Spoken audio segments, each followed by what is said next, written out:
آج کل کے دور میں لوگوں کو اپنا وزن گھٹانے کا بڑا شوق ہے۔ اس کی دو وجوہات ہیں۔ ایک تو وزن بڑھنے سے بیماریاں بڑھ جاتی ہیں، تو واقعی وزن کا کم ہونا انسان کے لیے فائدہ مند ہے۔ آدمی چاق و چوبند ہو جاتا ہے، چلنا پھرنا آسان ہو جاتا ہے، کام آسان ہو جاتا ہے، سستی ختم ہو جاتی ہے۔ اور دوسرا یہ کہ عورتوں میں کم وزن کو پسند کیا جاتا ہے، تو عورتیں چاہتی ہیں کہ ہمارا وزن کم سے کم ہو تاکہ مردوں کی نظر میں، خامدوں کی نظر میں ہم خوبصورت رہیں۔ لہذا ایک خبط ہے ڈائٹنگ کا۔ سارا دن لڑکیاں بھوکی رہتی ہیں تاکہ وزن گھٹ جائے۔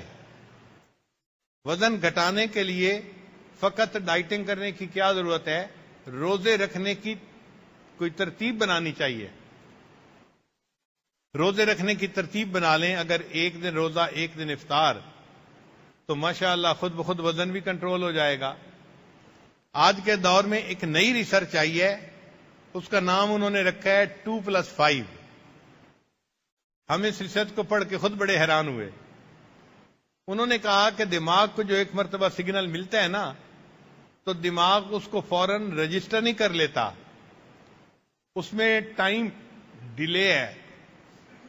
ٹائم ڈیلے کا کیا معنی؟ کہ جسم دیکھتا ہے کہ یہ اچانک کچھ ہو گیا ہے یا مستقل ہو رہا ہے، اور وہ 6 دن یا 7 دن کا پیریڈ بنتا ہے ایک ہفتے کا۔ یعنی آپ اگر ایک دن فرض کرو روزہ رکھتے ہیں، تو روزہ رکھنے کا سگنل دماغ نے لے لیا، اب اس کے بعد آپ نے کھانا کھا لیا، تو کھانا کھانے کا سگنل فوراً رجسٹر نہیں کرے گا، بلکہ وہ جو روزے کا سگنل تھا وہ 6-7 دن تک وہی رہے گا۔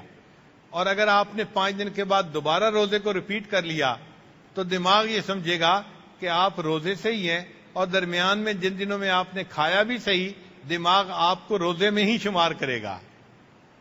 اس لیے جو بندہ ہفتے میں 2 دفعہ روزہ رکھے اور باقی 5 دن نارمل کھانا کھائے، دماغ یوں محسوس کرتا ہے کہ پورا ہفتہ ہی اس نے روزے میں گزارا ہے۔ تو دماغ جو ہے بندے کے جسم میں چربی کو جمع ہونے ہی نہیں دیتا۔ اس کا نام انہوں نے رکھا ہے 2+5۔ چنانچہ ہفتے میں 2 دن روزہ رکھنے کی عادت اگر ڈال دی جائے، سنت کا ثواب ملے گا، اور وزن کم ہونے کا تو فائدہ مفت میں ہی مل جائے گا۔ اللہ تعالی ہمیں عبادت کو شوق کے ساتھ کرنے کی توفیق عطا فرمائے۔